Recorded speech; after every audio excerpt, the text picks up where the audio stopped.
gesture UI. Yeah, that's really gross, actually. But like, but that type of thinking helps you go wide. If you ever get stuck, structure yourself. Say, why am I stuck? Well, I don't know where I'm going. Okay, let me zone myself. Let me put myself in little bite-sized chunks I can bite out. And if anything I could teach you guys, and anything that you guys can take forward into your collegiate next future or whatever, and then your professional future, is being able to know where you're at in the process and structuring that little bit so it's fast and easy and it makes sense. Because like this way, someone can come up to you and say, hey, why did you come up with this idea? And you go, well, I looked at these, this, and this, and I decided that this, and this, and people are like, duh, makes total sense. Because you can take them along with your story, right? It's your process. Doesn't necessarily need to be done this way, it can be done other ways as well, but just always remember that, like little bite-sized chunks that you can just nail and just go fast and be super efficient. So that's the post-it technique. I'm going to show you one other technique. Okay, this is one I tend to use more often, or this is the one I learned. This is the one I learned in Detroit. It's based off of James Orr, who teaches at Kendall. He calls it the power drawing technique. So if you want to learn more about it, look up James Orr or power drawing technique. So this is called the blue prism color technique. It's a lot like, remember we gave you the charcoal pencils and we made you do gesture drawings? Same things in our doing products. So you start really light and loose, and you don't really care about having any outlines. Okay? So again, it's the light and loose James Orr power drawing technique. It's the same way to do navigation. You're still going to do the same process, right? So if you have a theme like technology or fashion, right? Or you're just riffing, right?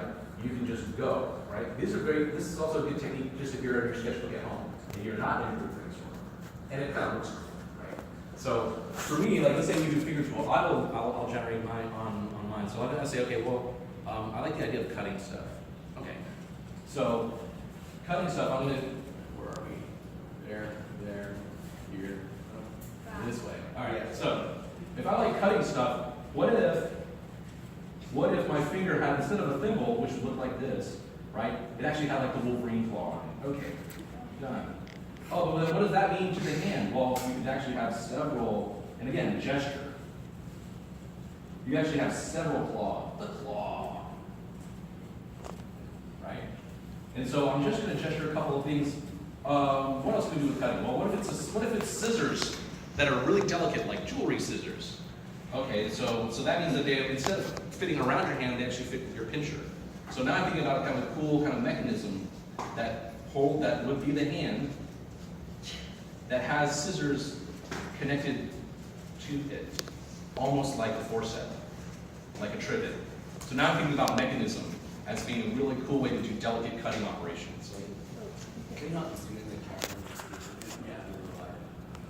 camera? There. Can you guys see that? Yes. All right.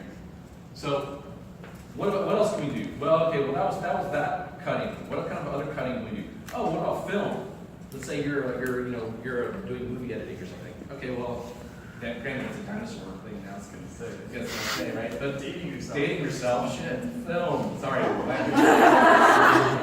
Right. Earmuffs. Sorry. Film. So if you can film, right?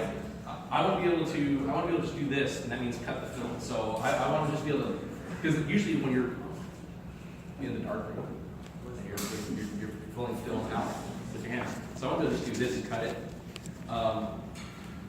Yeah, I shot film, but I'm on the dinosaur. Okay, so that means that my fingers would have to kind of do something like this, right? And there's your hand. Again, it's a gesture. So light and loose side of the pencil. And I just came up with 1, 2, 3, 4 ideas, right? About a minute. So now, after you have them, if you like certain ones, now you can get a little bit more fancy with it.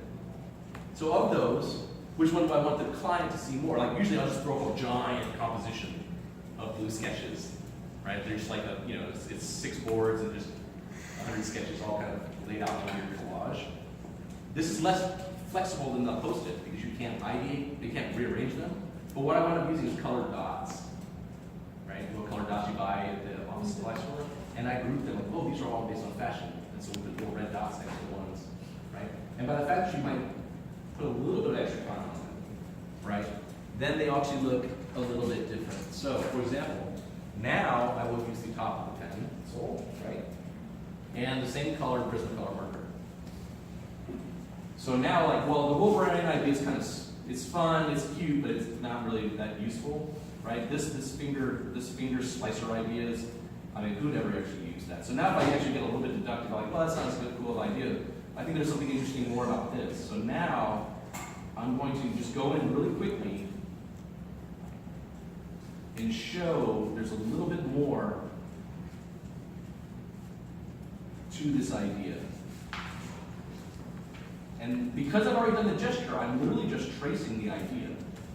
Right, so there's my finger. And then there's my palm. And it kind of comes around, right? And then there's my other finger. Right? So all I'm doing is now is, or maybe I like the film idea. Now I'm coming in a little bit more sharply, intoning that it's film. And again, still working loose. I'm not being super tight. I'm just still working really loose and just showing like, hey, these are what these are. And that shows the thumb. Now I'll kind of intone a little bit of an actual break. The palm, it comes around into the wrist.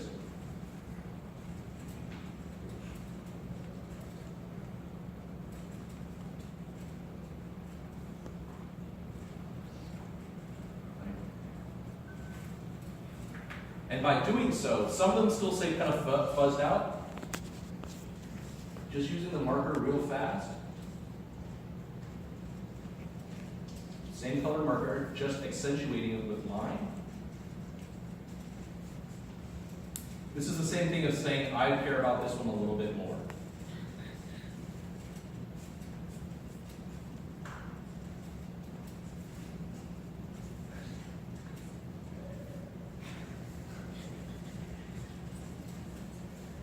There's the film, it's kind of semi-translucent.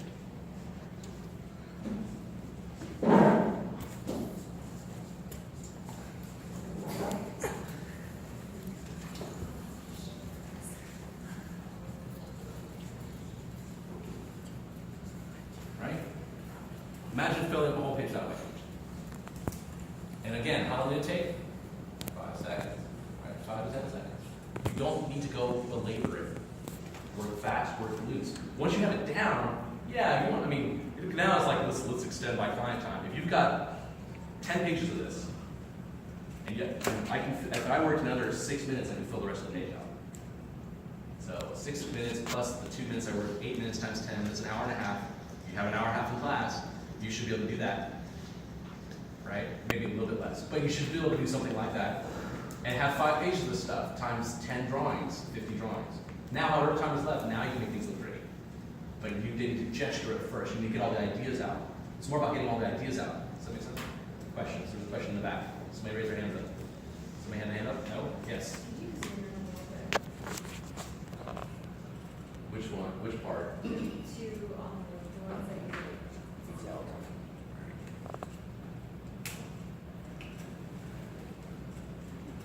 Like that one?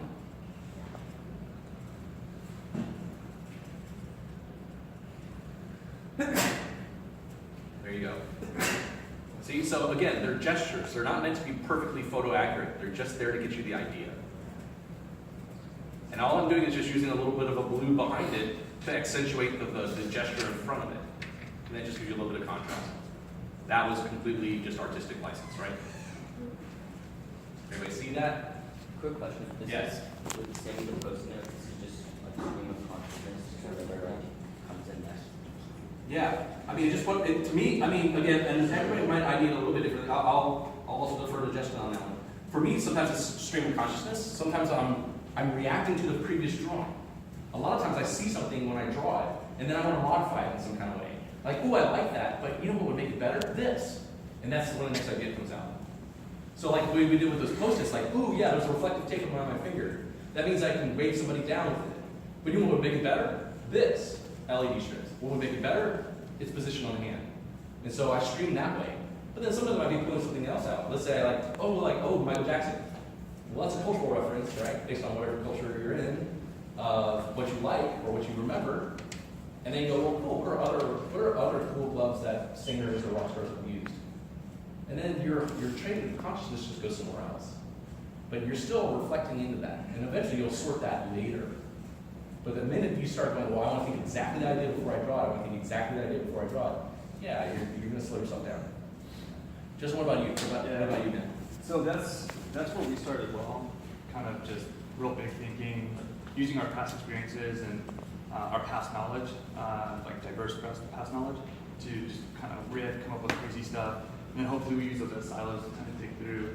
The next phase would be, okay, that kind of gets stuck, or maybe we didn't really find what we're looking for because they're still kind of like hokey, or just not hitting the mark, right? We've got a high mark where we want to be for our concepts and our innovations.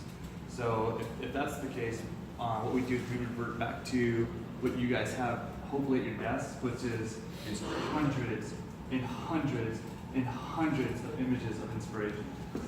Like I told you last year or last semester or whatever, to start building your bank. It's because when you pin up at my place, we'll have half this board full of inspirational imagery this size. And we'll go up to every single piece and go, how does this fit in our story? Well, it doesn't. All right, let's pull it out. How does this fit? Okay, it fits in this theme. Okay, how do we design to this theme? How do we use this? Can we incorporate this tool? Yes, no. How can we do that? Here's 10 ideas around that. And it keeps you focused, and it's so fast. Because if you start off by looking broadly, right? You look on the internet, there's tons of pictures, your Pinterest, your design books, whatever you're looking for. You go, oh, this can relate to a ring finger thing somehow. Select it, print it out. All right, because it might be, if you're like, this somehow relates to it, to you and to you and to you, it's 5 different things. So when you get in a room, you can blow out hundreds of ideas. It's very, very fast. And then you keep all that stimulus because it might work for your next project, and it might work for your, so you don't have to necessarily throw it away all the time. But in our studio, you'll always see just images everywhere.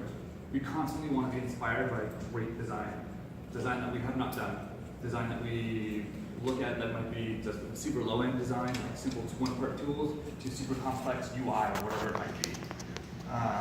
And that, to me, is how you get great design fast, super fast. You're not copying, you're not stealing. You're looking at how they break apart the different segments of the product. You're looking at material, color, finish. You're looking at all kinds of stuff.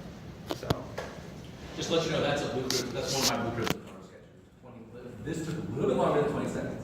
It took about 15 to 20 minutes. So after you get the gesture, and we'll do demos later, right? All I did was add a little bit more marker, tighten up some of the line work, and do a little bit of a textural rubbing. See the seat? It's just the rubbing of the texture of my sketchbook. I just put it against the leather of my textbook and did a rubbing on it, and it balanced like a seat because it was a leather, or it's a fake leather bound sketchbook. So 20 minutes, right? So. ready to get started? Huh? Get on it? Oh, Well, really? no, we're almost done with lecture. All I want to do now is just do some real fast brainstorming exercise, and then we'll get them starting on brainstorming drawing. So, did Ken talk to you guys about how to do idea generation routine? We did it. It wasn't a how, I just do. What would you do? We had like one mentor who like kind of came up with an idea, and then you pass the paper. Okay, we're going to do that similar, but faster. And we're not going to do it like a mentor, we're going to make it an improv acting exercise. So here's what we're going to do, and this is just, again, it's to get you moving quicker, because the mentor pass the candlestick thing, you know, that, yeah, we're going to do the same thing, but it's just going to, it's important to remember your mindset when you do such a thing, right? So these are, again, these IDEO topics, but remember, defer judgment, don't dismiss any ideas. Encourage wild and stupid ideas, no matter how dumb and crazy they sound, right? Everything should be like the Lego movie. They're making the Batman Lego movie. So well for that. It's like the Lego movie. Everything is awesome. Everything is awesome. No matter what the idea is, everything is awesome. Everything is God, right? Everything is good. Somebody's like, cool, let's make a 12-legged caterpillar finger tool. You're like, yes! And we'll add fuzziness to it. And we'll stuff it with, teddy bear plush tool, like whatever, right? You just kind of build off of it. Because everybody brings something interesting to the table. If you go, who on their right mind would want a fuzzy caterpillar on their finger? Then you're gonna hurt. A, you're gonna hurt the team's feelings, and B, right? And B, you just shut down the whole thing. Not only did you shut someone down, you shut down everyone else in the team, because everyone else in the team heard what you said, and they're like, "Well, I'm not saying anything because that guy's just gonna rip me." Right? So encourage wild ideas, right? Build on the ideas of others. The ideas aren't, just like gesture, the ideas aren't sacred. Just because you came up with it doesn't mean it's yours. If somebody's like, yeah, I'm going to use that idea, I'm going to add something to it.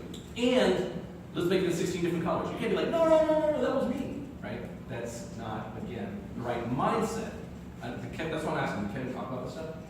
We want to make sure we get about mindset about how you do gesture.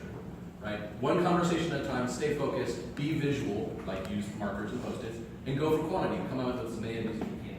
So here's what we're going to do. I just want to count off. Oh, sorry, Mike. Don't get married. Don't get married.